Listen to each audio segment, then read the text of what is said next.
Thanks, Dr. John Martini, for joining the show. Yes, thank you for having me.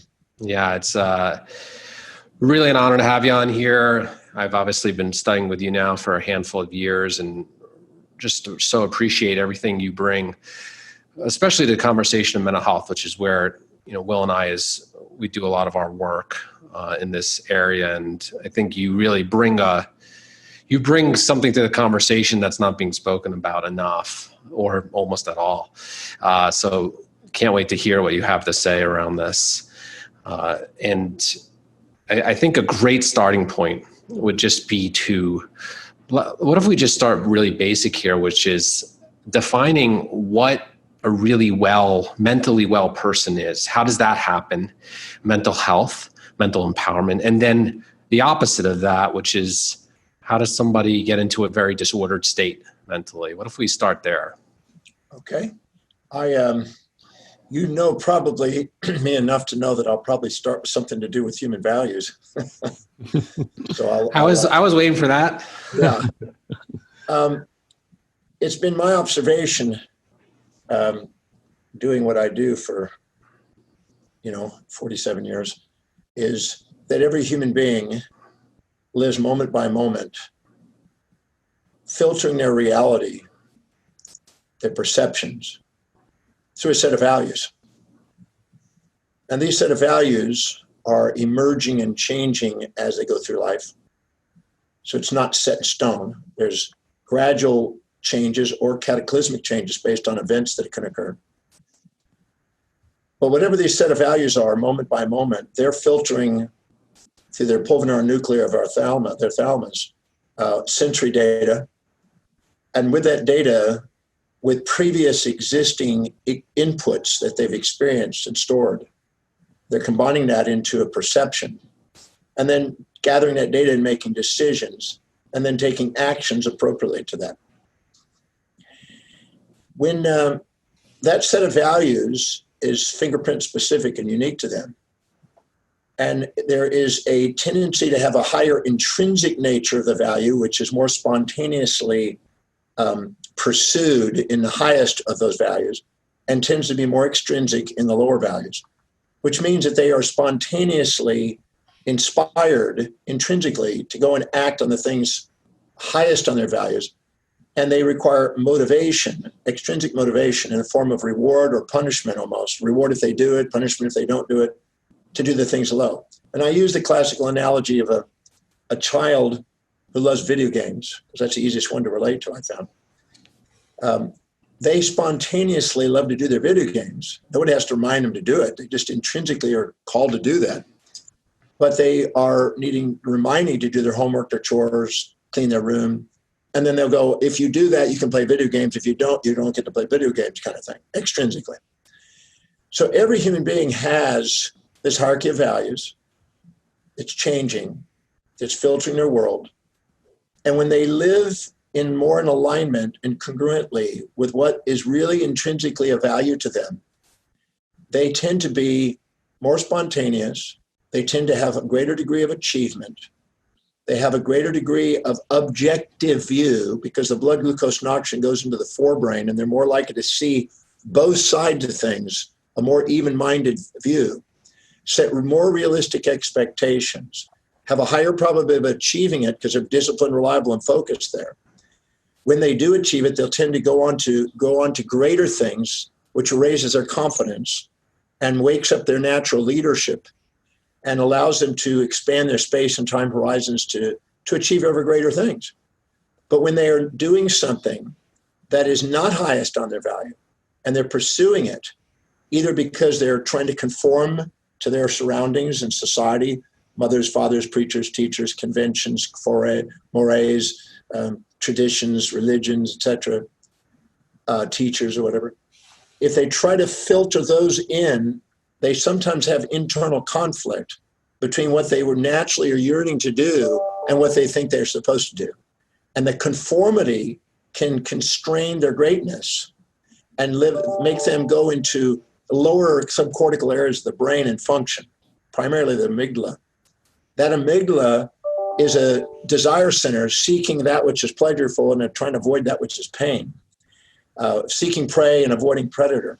And that response there tends to skew and distort as a survival mechanism information, which makes them less adaptable, less resilient, and in a sense, more reactive emotionally and volatile, and more doubtful about their outcomes, because that's where they procrastinate, hesitate, and frustrate. So mental health is enhanced and eustress is built when you're pursuing things that are deeply intrinsically meaningful to you. And it's tend to be hindered, and it adds to distress when you're trying to avoid a pain and seek a pleasure, when nature has a balance of those two, support and challenge naturally in our environment. So embracing objectively life and setting goals that are pursuant to what's really meaningful to us, we have a higher probability of having a more stable mental health and less likely to go into the subcortical areas. And the glial cells will myelinate, nutrify, and assist in neurogenesis and the growth and the development of the forebrain when we're living congruently with what's valuable intrinsically. And it tends to demyelinate and denutrify and do just the opposite when we're down in our amygdala. And we tend to split ourselves apart and disempower ourselves. When we're highly infatuated or highly resentful to things and highly polarized and really fundamentally rigid in our thinking process, we fear the loss of the things we seek, and we fear the gain of the things we don't want.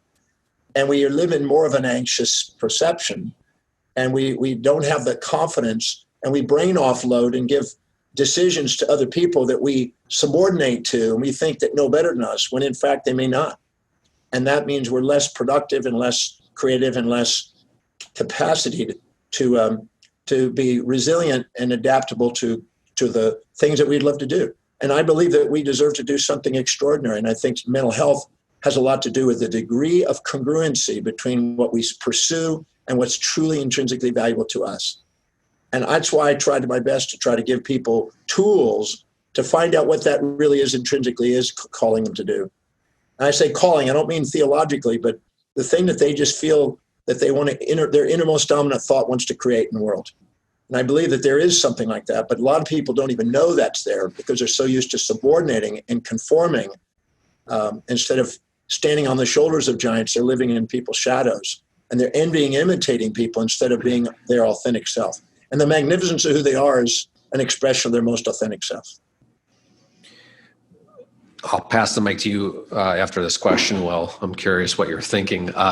So let's go a little more granular now around what are the conditions from what you're speaking about. Obviously, if there's an incongruency in values and we're getting into more disordered states in the mind, what leads someone down the rabbit hole of depression versus anxiety? If we just look at the big two first, those being kind of different states and conditions, what is those two different conditions about? Are you asking me? Yes. Oh, okay. I didn't know you're asking me. Yeah. Okay. Well, I've certainly presenting the breakthrough experience 1,097 times over 31 years and working with people clinically, thousands and thousands of them. I've certainly seen people that have been diagnosed with depressive states. Sometimes they're clinically depressed. And many psychiatrists will have them, they'll look at their neurochemistry.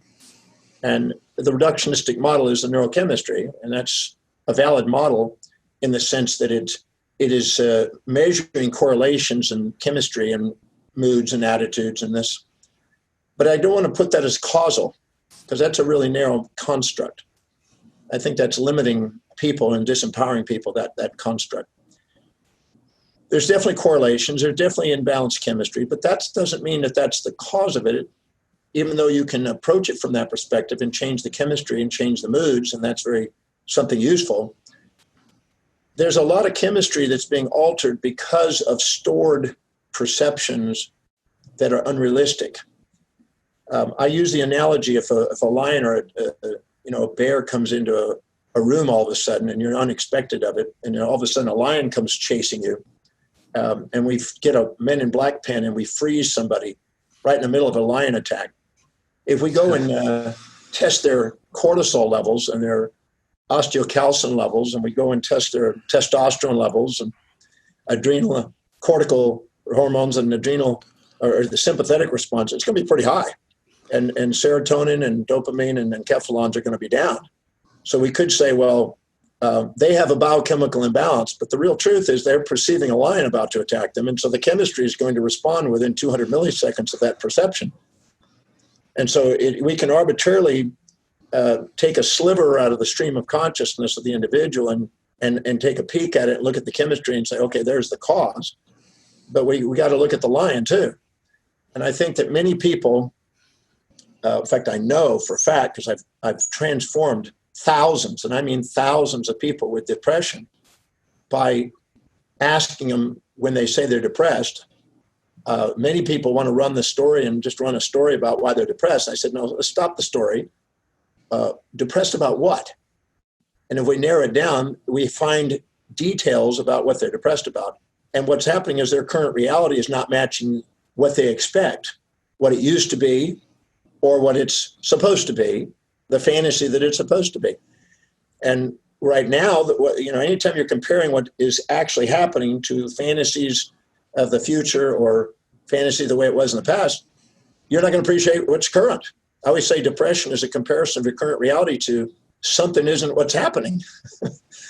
And if you don't stop and have them accountable to find out what they're comparing their life to, it may be a delusion and an unrealistic expectation and fantasy. And this depression, if we go and find out what they're comparing it to and find out what are the downsides of it being the way they fantasize it being, and then the upsides of the way it is, and we balance it out, the whole thing shifts. I've seen it happen over and over again. And I'm sure, I don't do the chemical studies on it, but I'm sure the chemistry must have changed because their mood has changed and the moods and chemistries are changing. I explain to people, I've never seen in 47 years fear of the unknown. But I have people say, I'm fearing the unknown. No, you have fear of the content that you're running in your brain because you don't know the outcome. But you're creating the content and you're creating the fear because you're creating the expectation you're ruminating on more drawbacks and benefits about what's about to occur, and you're assuming there's going to be more drawbacks and benefits, so you're having a fear, and life is not matching how you expect it to be. So when I go in there and I find out what they're comparing their life to and find out the downsides of what they're comparing it to and the upsides of what's going on in their life right now that they're ignoring, and I bring those back into more of a balanced state, the mood changes. And it happens every time. I've yet to see it not do it. So I don't want to blame the biochemical imbalance. I think that's a scapegoat and a dissociation from their own causal perspective. And I want to give people their power back. And I want people to know about it. And I'm not saying that there's not a place for the chemistry, because there may be.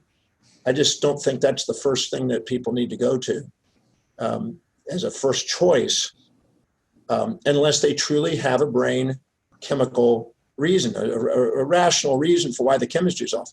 Because I find that most times people are not actually asking the right questions. I've tried my best to dig in and find questions that people can ask themselves, or people who are, or therapists can ask them to help them aware of what they're comparing their life to and neutralize it.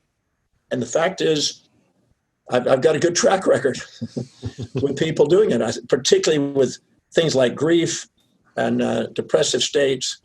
I've seen this God knows how many times. I've got a very incredible track record with the grief process, as you know. I mean, we've done 3,560 something cases of grief with 100% result. And that's unheard of. And they even did a study in Tokyo on that, and they were blown away by it. They just couldn't believe that this is something that's doable. But the normal model is not allowing for that type of idea to be there, because we have this approach that we're supposed to be happy all the time. And I think that sets people up for a delusion.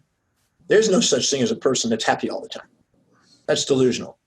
There's going to be perturbations from perceptions of the environment that's going to probably sway you one side or the other, sometimes happy, sad. You're fluctuating around. It's a moving target. It's an allostasis instead of a homeostasis. And you're constantly being bombarded by your perceptions. You're the ones responsible for those perceptions, but those perturbations are going along. And if we set up a fantasy that we're supposed to be always up, supposed to be always nice, always supposed to be one-sided, I think we set ourselves up for bipolar conditions because we're expecting a one-sided world. I don't think it's fair to people. I don't think it grounds them. I don't think it's objective. I don't think it has any basis in reality. And I think it's being promulgated and it's being used as a marketing mechanism to mislead people into thinking that life is supposed to be a one-sided world, and it's not. And we grow, it's already been known in biology and evolutionary theories that it's essential to have support and challenge to grow. You need that for hormesis, for adapting to environments. Even the COVID virus, if we isolate people so much that we don't even allow their immune systems to get some sort of stimulus, we can actually work against us in the immune response.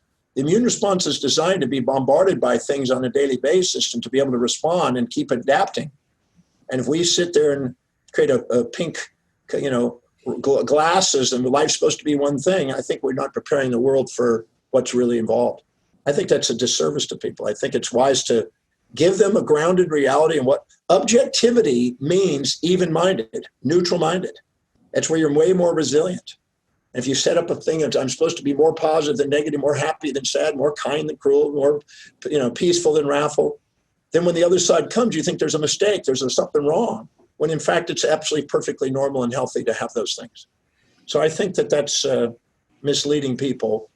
And, I educate people to try to ground them a bit, because I think the people that are grounded and have more of objective views are farther along in the achievements and then their ability to adapt to changing environments. And stress is the inability to adapt. Mm-hmm. So it sounds like one really important factor in your definition of mental health, Dr. Demartini, is adaptability, flexibility, and balance, and being able to see both sides. You said everything. It took me 1,000 words to say, 10,000 words to say. You said it in 6. This reminds me of another dimension that, in studying with you for a few years has been incredibly transformative for me, which is the issue of getting empowered in the different areas of life. And I wonder if you could speak about, for our audience who maybe isn't as familiar with your work as Keith and I are, why you feel that's important to get to pursue empowerment in all the areas. Glad you asked that one. That's a good question. Well, I have a personal dream in my own life first. So I just want to put that I'm a narcissist in that respect. I had a dream when I was a teenager to want to empower what I categorized the 7 areas of life. Now, these categories are just arbitrary boundaries and words, because people want to be able to have the most fulfillment in life. So I for myself, as I wanted to wake up my mental capacities, I wanted to have an acute capacity to learn, to contribute, to have innovative ideas, to wake up my genius, if you will, my original thinking. I wanted to create original ideas that served the world. Studying the great minds through history, that inspired me, and so I wanted to do that. I also wanted to create an international business. I wanted to have students in every country of the world, which I do now have.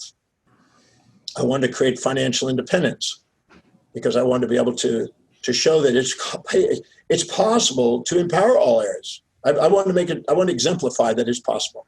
So I wanted to have money work for me instead of me having to work for it, which meant financial independence, which means saving a portion, living within means, investing that portion and let it work and put it in the economy and make it work for you. So you're working not because you have to, because you love to.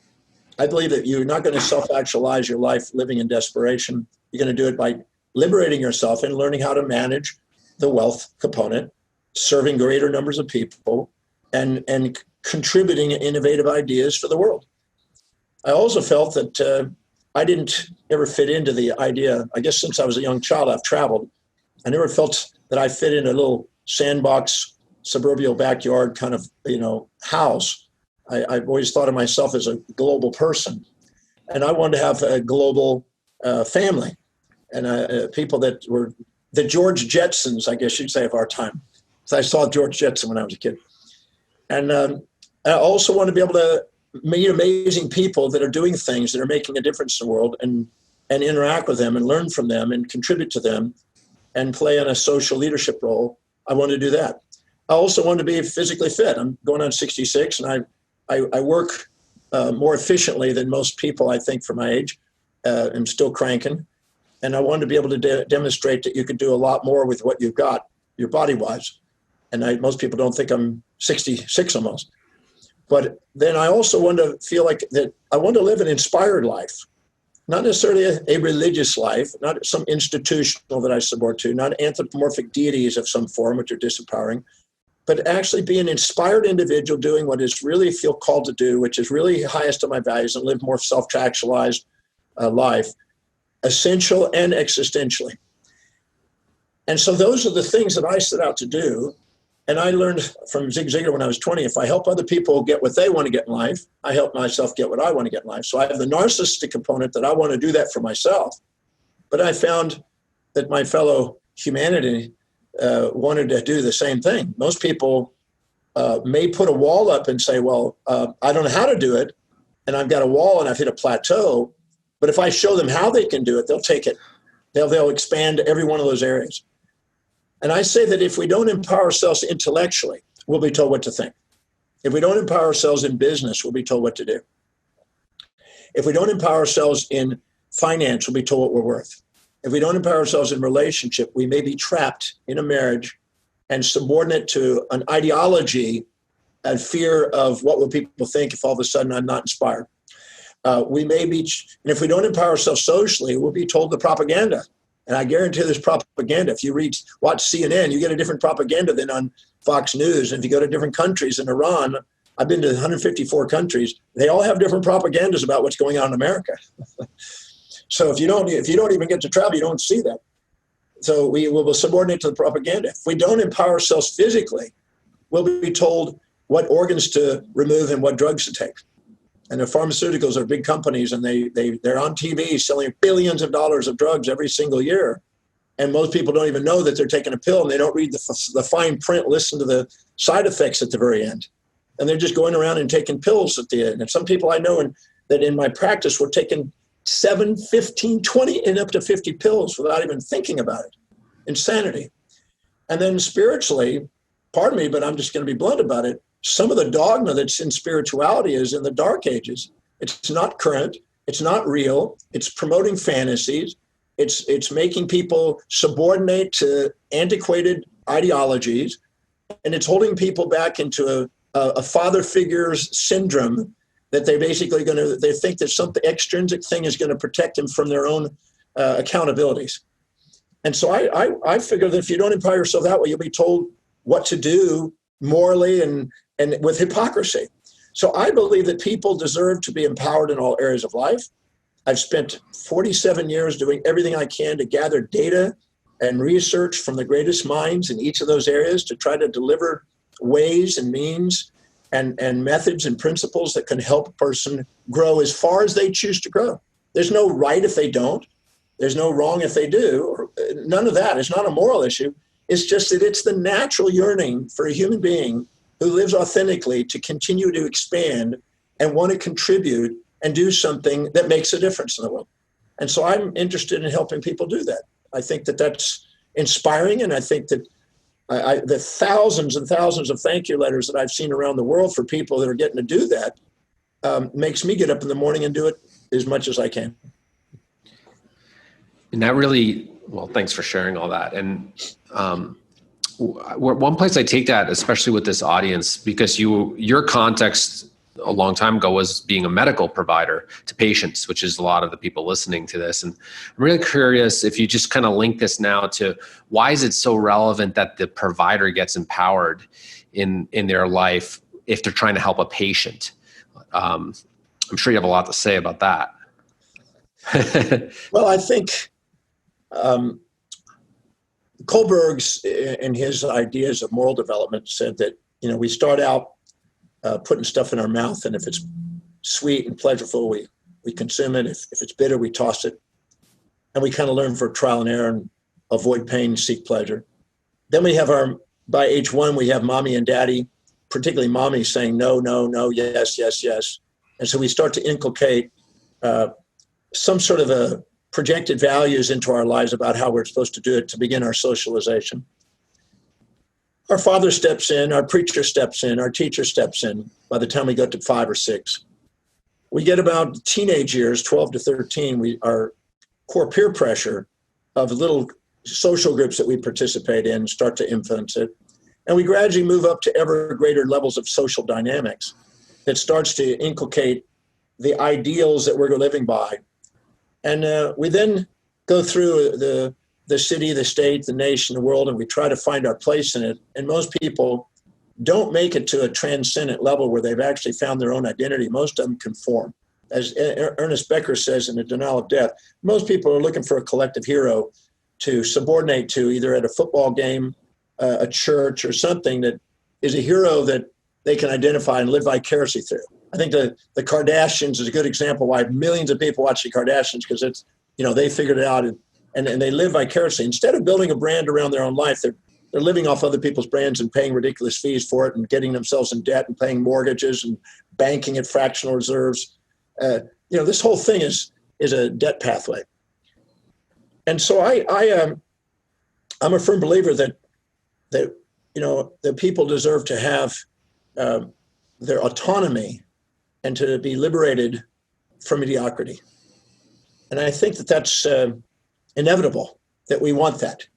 I think that's an inherent nature. And I think the healthcare systems, if they exemplify that as a practitioner, the chameleon effect of the mirror neurons and all the chameleon effect that we learned, and the Pygmalion effect and all the little components that they can have a major influence on people.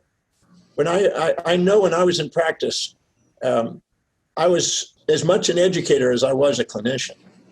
I lived educating because I had the belief, and it's probably an unfulfilling belief at times, because majority of people just want a quick fix.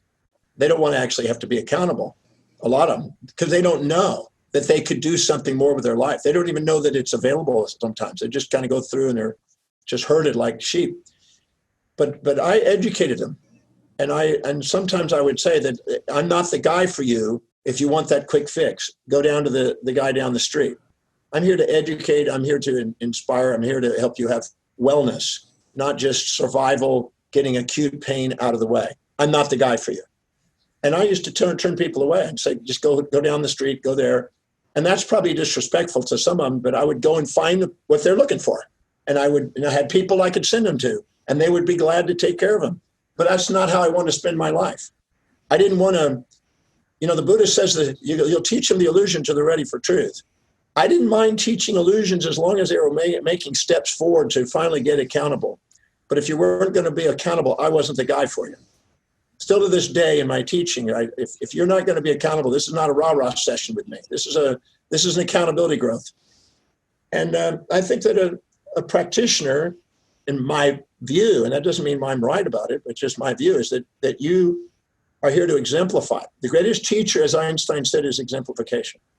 And if you exemplify an empowered life, it's going to impact your children. It's going to impact the people around you. It's going to impact your patients.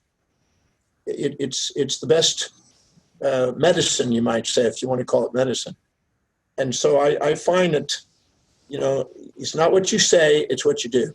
And your actions speak louder than your words. And when I see people that do ridiculous things that's psychologically unhealthy, telling people how to take a pill to solve their psychological problems, and they're unstable themselves, I just think that that's a travesty in that respect.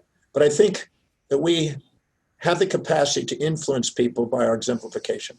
And I'd rather focus on that to the best of my ability. And nobody's going to do that 24 hours a day. That's unrealistic. But I think when you're living by what your highest value is, and it's a calling that you feel inspired to do, you're walking the path. You don't need to be reminded to do it. You don't need to be motivated to do it. This is what you love doing. And helping people find that you don't need motivation in life. I don't need motivation to do what I do. You've known me for long enough I don't need motivation to do what I do. I'm inspired. I got 47 years of track record. So I believe that people deserve to have that life, and it is totally obtainable. It is doable. That is an attainable state to be inspired by what you do in life. And I think that you deserve to have that. And so I'm just going to exemplify that and share that and do what I can to bring that. And I think a practitioner that does that is going to have more fulfillment and is going to have a greater outreach of making a bigger difference if they do. One question that comes up around working with practitioners, because I know you've coached, probably thousands of practitioners. Do you see themes that emerge in healthcare providers in terms of the areas of disempowerment? Yeah, I mean, I think you would expect, based on the hierarchy of their values, strengths emphasize and areas that they need to delegate. I worked with them this morning and yesterday. That's a health professional that is a lovely individual that's in Spain, in Madrid. And he is not a business guy. He has no focus on it. He loves learning. He loves clinical work. He loves his family. He loves solving problems and getting in there and trying to figure out what's going on. But he's not a business guy. And so he really doesn't want to put the energy into putting the teams together and managing the teams and focusing on that. So he does incredible work with fewer numbers of people, and that's his love. But he sometimes, over the years, has compared himself to others that have bigger practices. And so when we compare ourselves to others, instead of compare our own daily highest priority actions with our own values, we run into snags. Then we set up unrealistic expectations because we're not supposed to live in other people's values. We're living our own. And that's not what we're here designed to be, is trying to be envious or imitating somebody else. So then what happens is, if they expect themselves to be somebody other than who they are and to live, as Einstein said, if you're a cat expecting to swim like a fish, you're going to beat yourself up, go, I'm not a very good swimmer. And if you're a fish expecting to climb a tree like a cat, you're going to beat up and go, I just can't climb. But if you honor that you're what you are based on what your values are, and you honor yourself for that and put expectations that match that, you thrive. But you may not be empowered in all areas unless you link those areas to that area that you're excelling in. And there's a science to that, and there's a doable, and I can show people that.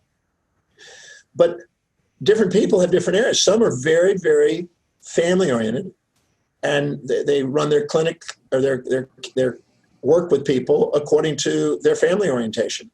Some are very, very financial, and they're just wanting to grow the business and get the wealth. And so there's a whole spectrum of people with different values in the clinical field.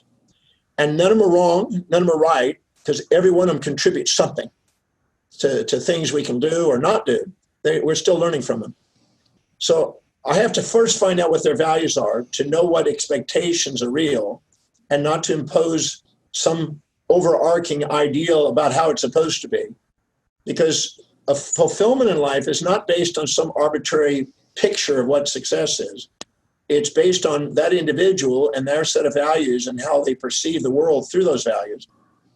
And, I think each practitioner or each health professional will have those different values, and they all participate and contribute according to those values, and just need to learn to expect what they are and not try to be somebody they're not. And we can't go and put, a picture of how they're supposed to look. I do believe that whatever that is, they need to exemplify that and be true to themselves, but not try to be outside that. You stick to what your core competence is and start with what you know and let what that is grow as you go. I'm good at the education process, but I'm not.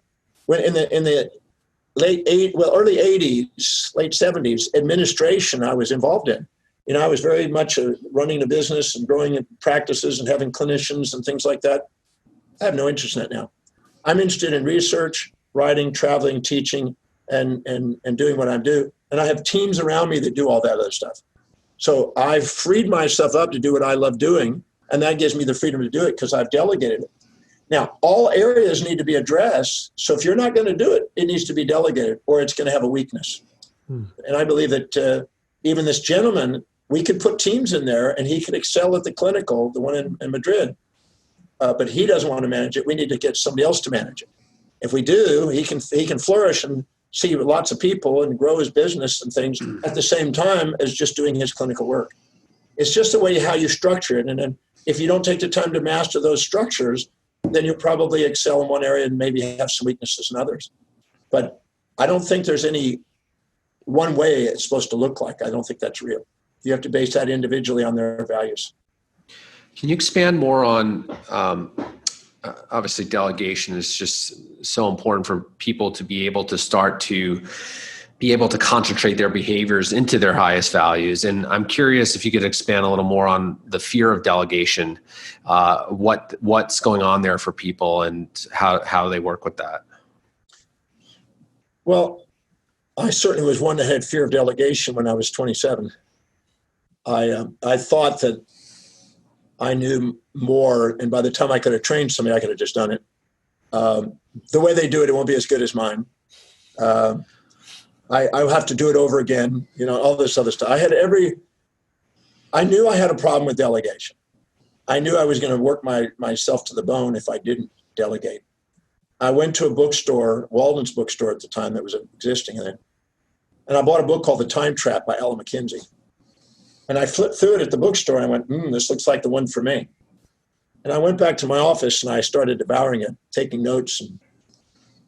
And I can tell you that one book changed my practice. I went through it, I filtered it, I summarized it. I put a chart together of every single thing that I did in a day, clinically. And I mean, everything.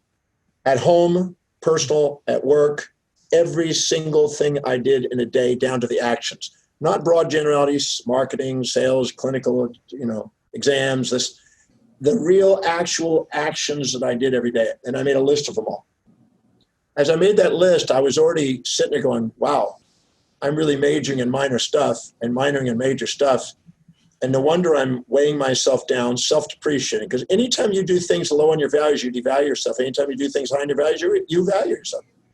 And if you're not valuing yourself, why would the world? You're devaluing yourself. So I first made that list, and that was humbling. Then next to that list, I decided to put down what does it actually produce? Because the productivity is basically what it is that's actually serving people enough where they'll pay you for it. Because people aren't going to want to pay for something they don't get a value out of. So out of all the things I do, what does it produce per hour for doing that action? And that was humbling too, because I realized I was doing stuff for free.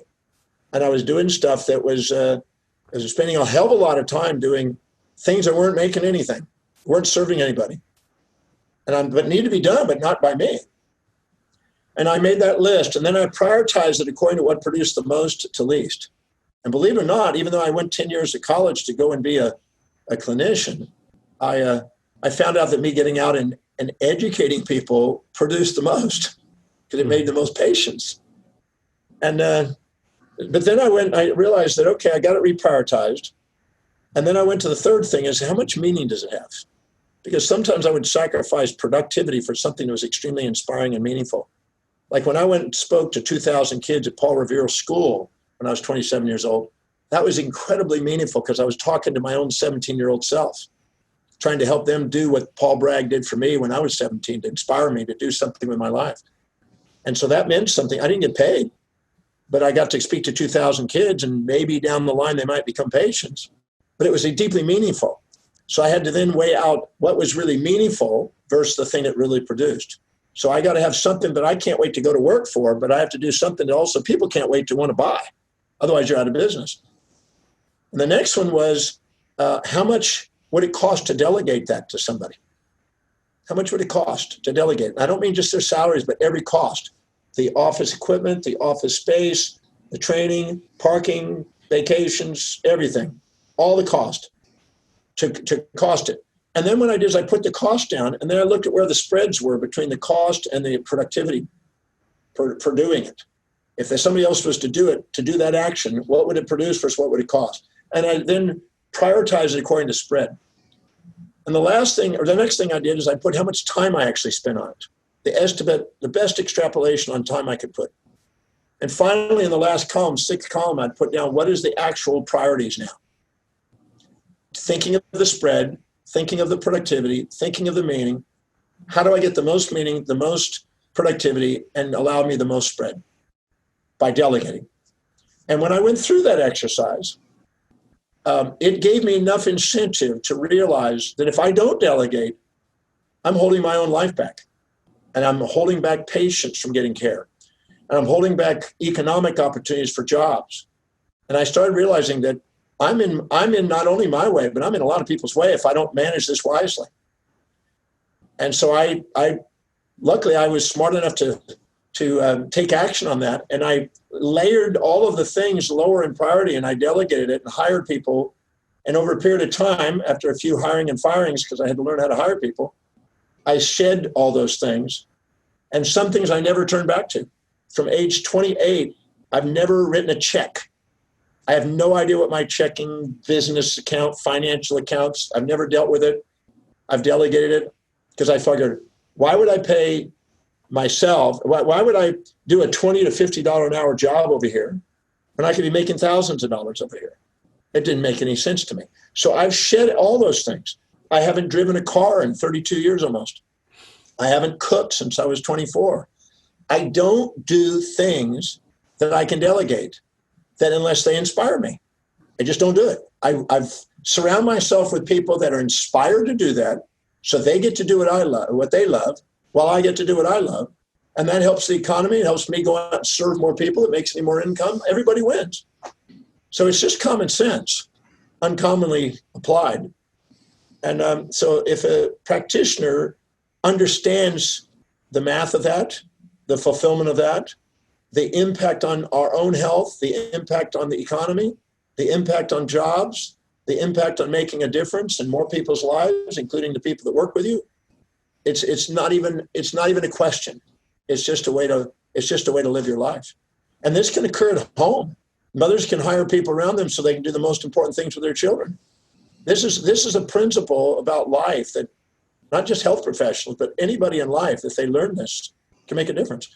This is the same thing I taught people in the governments of Tehran, or the people in Japan, or the people in any country I've been in. And whether they're practitioners or whether they're iron workers, it doesn't matter.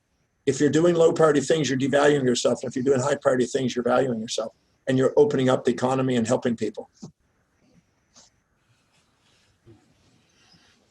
You know, this conversation about inspiration reminds me of a quote that you shared with us in a recent program that Keith and I were a part of, and it goes like this. I can't remember the attribution. I'm sorry for that. It says, if you're not living an inspired life, you're killing yourself and the people around you. And I wonder if you could elaborate a little more on that. Oh. Let's go back to the brain and the values.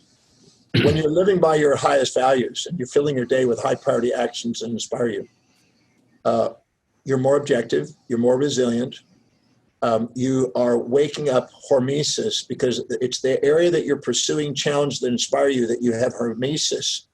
And hormesis is just enough stimulus of challenge to actually help your immune system and help your body function. But when you're not doing that and you're living by lower values, because you're more likely to go in the amygdala for a pleasure and try to avoid a pain, which is impossible, you're now going to be having distress, because distress is defined as anything you keep trying to avoid but keep running into. And so if you keep pursuing challenges that inspire you, your day doesn't fill up with challenges that don't. If you fill your day with high priority actions that inspire you, it doesn't fill up with low priority distractions that don't. If you say no to things that aren't inspiring to you and say yes to things that do, you eventually are so busy doing what you love doing that you can easily afford to delegate the things that aren't inspiring. So from a physiological perspective, you have negentropy, as Erwin Schrödinger, which is the physics of life, instead of entropy, which is the physics of death. And I think that he was trying to say it, Boltzmann tried to describe it, Bucky Fuller, Fontoppi, many of the people through the ages, even Leibniz and them, they all knew that if you are going to live an inspired life, you have to walk uphill with higher order, not downhill with the path of kind of the easy path. It's the person who's most effective and efficient with the use of their time and their resources that gets the most done and has the most fulfillment and tends to live the longest life. The telomeres which are involved in, the tips of the genes. It's interesting. They are definitely designed with telomerase to add to the caps of the genes to allow us to have more, the Hayflick limit is allowed to extend, and we're able to have a little bit more mitotic divisions in the cells. Excessively, that's a cancer, but normally we need to have those go on because distress shortens us and eustress elongates us. And that's shown. I mean, that's just Elizabeth Blackburn showed that very clearly, and others, Nobel Prize with it. So when you're living by your telos, the end in mind, you awaken your telencephalon, which is the most advanced part of the brain. You add telomerase, which is one of the most advanced enzymes. Even in glioblastomas and gliomas and brain tumors, that's the number one, TERT is the number one enzyme and thing that they're working on for cancers. You activate the telomeres and you expand the space and time horizons in your consciousness for what you want, what you believe you can do because you achieve more. And the telomerase enzyme allows you to live longer to fulfill those. And so it's just a common sense, really, to live by priority and to fill your day with things that are meaningful. It was Freud that said we have the pleasure principle out of foolishness. Then it was Nietzsche that said we have the power principle of trying to empower ourselves. And finally, it was Viktor Frankl and Aristotle that said we have the search of meaning. And ultimately, that's what distinguishes us from the animals, is our ability to extract meaning out of things. And the mean is the midpoint, the average between the oscillations and volatilities and perturbations and vicissitudes that we face every day. It's to be able to extract the meaning. When we're infatuated with somebody, when we're able to find the downsides and we're resentful, when we find the upsides, we've extracted meaning out of it, and we're not run by the external world. Because anything we infatuate or resent is going to occupy space and time in our mind and run our lives until we find meaning out of it, center ourselves. And when we do, we are back in governance of our own life instead of run by the external world. Our physiology, our psychology, even our sociology and our collective sociology, theology, is trying to get us to authenticity. If we just walk the path of authenticity, we have a lot less distress in life. And we live longer, more fulfilled, more wellness factor. Our immune system confirms that. The data on the cytokines and the inflammatory mediators and the cytokine storms, they're not there when you're doing what's highest on your value. They are doing exactly what they're designed to maximize your performance. But when you're not doing that, your body lets you know it. I've met people. I know a guy named Bill Pollack who is his 90s, and he still works 18-hour days doing what he loves doing. He said, I started in 1951. I started and opened up Drake International as a temp service for giving women jobs, and it then turned into one of the biggest businesses with 297,000 major companies using his services. He's a billionaire today. He says, I've worked since 1951, but I've never felt like I ever worked in a day since 51. I found out my calling is. And he loves it, and he looks great, and he's still active, and he's 90s. And the same thing for the guy that just passed away finally in February at 96. He loved what he did. He was at the Institute of Advanced Studies at Princeton, Freeman Dyson. He loved studying. He loved astrophysics and chemistry and biology. And he was doing what he loved every day. And he knocked it out of the ballpark with accomplishments and achievements and longevity. So I just find that that's just a smarter way of living. That's overall, it's just smarter. You have less psychological. I really believe that the psychological conditions are feedback mechanisms to get us to live authentically. We see them as diseases. I think they're really wisely put as feedback mechanisms to try to get us. We need to see them on the way, not in the way, and reframe our perspective on them and use them as a guide on how to live wisely. Curious about the calling, the purpose. Tell us your highest value. You could explain a little bit about how voids produce values to extrapolate on this, but I'm curious, is the purpose, the calling, does it come from a place other than a void, that highest value? There's different models of I guess you could say philosophy, psychology on this. There are some people that perceive that we live in a random universe. It's almost contradictory to the idea of science, because science is basically looking for order and looking for patterns. And there's some people who believe that it's all random and it's probabilistic and there's no order, there's definitely no purpose, there's no meaning, there's no nothing. Steven Weinberg he went on to say that the universe is pointless. Camus said there's no universal purpose behind it. And I agree. I agree. I don't know of any universal purpose that we're all supposed to follow. But I do believe that each of us, based on our experiences from the time we're conceived, through gestation into our birth and life, are accumulating experiences and perceptions that are being judged at that time. And those judgments are leaving us with voids. And I like to think of it this way, and I'll develop it. If you meet somebody and you put them on a pedestal and you infatuate with them a bit, and you minimize yourself to them and feel a little intimidated by it because, wow, they're really smart, or wow, they're really intelligent, or they're really achieving, or they're really pretty, or that kind of thing. And you in any way minimize yourself to somebody you put on a pedestal. You'll be too humble to admit what you see in them inside you. And this can make people literally feel second to them. And in sports, if you do that, you've already lost the game. You're already the underdog. And but if you're going through life and you're walking in a mall and you see somebody you think's more intelligent, then what you're going to do is you're going to minimize your intelligence relative to them, because you're expecting, again, to be a cat swimming, because they have a different intelligence in their values. You have an intelligence in your values, but you're not honoring yours, you're honoring theirs and minimizing yours. If you did that in all 7 areas and you inject all those values from all those people, you cloud the clarity of what's important to you and you lose yourself. Now, whatever that void is that you're too minimized to them and too humble to admit what you see in them, that's a disowned part of yourself. That's a dismembered part, a deflected part, a disempowered part. And then if you go around and you now turn around and judge somebody and look down on them, and now you're too proud to admit what you see in them is inside you, you do it again. But now you're disowning the part that you're looking down on.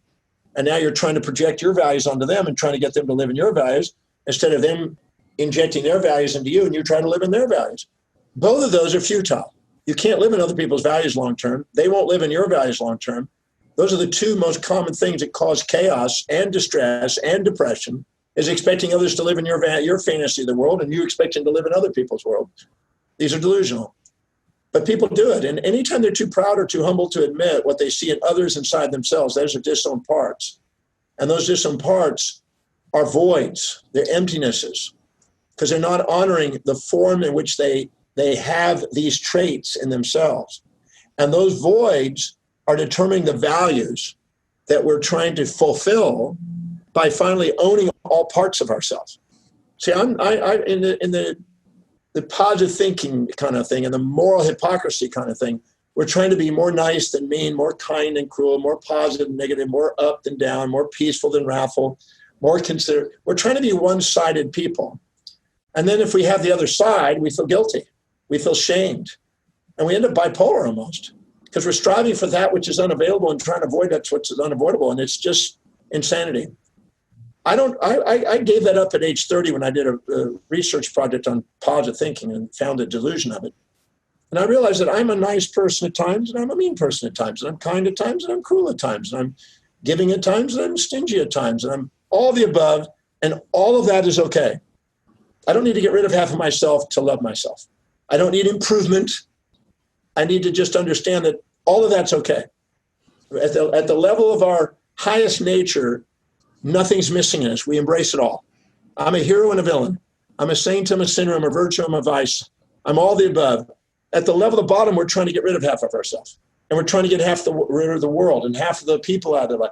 And we're putting all these injunctions and moral constraints on people that nobody can live by. So I'm a firm believer in empowering by embracing all sides of you, all parts of you. I found 4,628 traits inside myself going through the Oxford Dictionary. There was not one trait I didn't have at different times. And I quit trying to get rid of it. I just realized all of it. So those voids are what determine our values.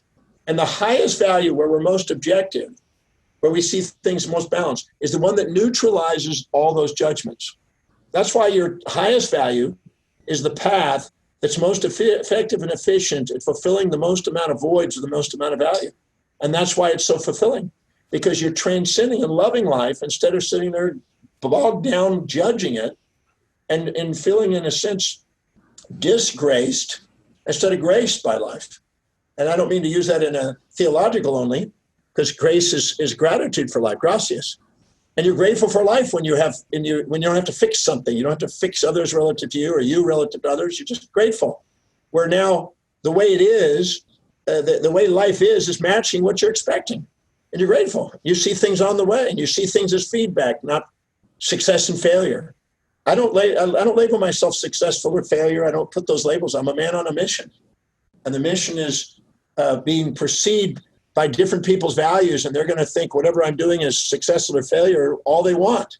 But that's not what matters. It's fulfilling what's inspiring, that makes a difference, that serves, that you're looking for problems in the life that you can serve, you can fulfill. I think Bill Gates says it really nicely by asking himself this question: what is the highest priority actions I can do today that will serve the greatest number of people in the most efficient, effective manner that would inspire me? That's a great question to ask every day. That's a healthy, wise question that we can all benefit by asking. And he gets a lot done because of that. Now, some people may not like what he's getting done. There's conspiracies against him on that. Doesn't matter. He's getting a lot done. And he's contributed. When I go around the world, I've been to 154 countries. If I ask how many of you ever used Microsoft Windows, every hand goes up.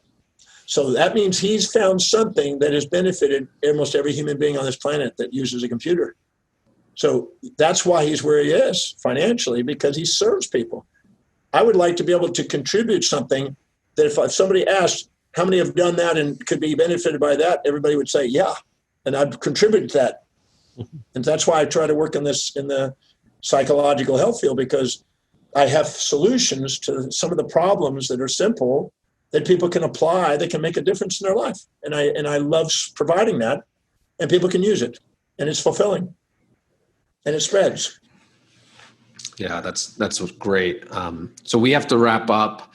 I guess, why don't we end with 1 minute here on, John, if you had a billboard up that everyone could see in the world, a short little paragraph on there, what would you tell them? I would say that the magnificence of who you truly are is far greater than any fantasies you'll ever impose on yourself. And don't live in the shadows of anyone. Identify within yourself what you see in those great individuals around you, and recognize that there's nothing missing in you. You have whatever you see of greatness in others inside yourself. It's in your own form according to your own values. Live by priority, and you will stand on their shoulders, not in anybody's shadows. And you'll make a bigger difference. How are you going to make a difference fitting in when you're designed to stand out? It's a great message. Well, thanks so much for being on the show, John. Thank you for having me. Thank you for the questions and for the opportunity to reach a group of people that I may not get to reach. So thank you. Thanks, John. Great.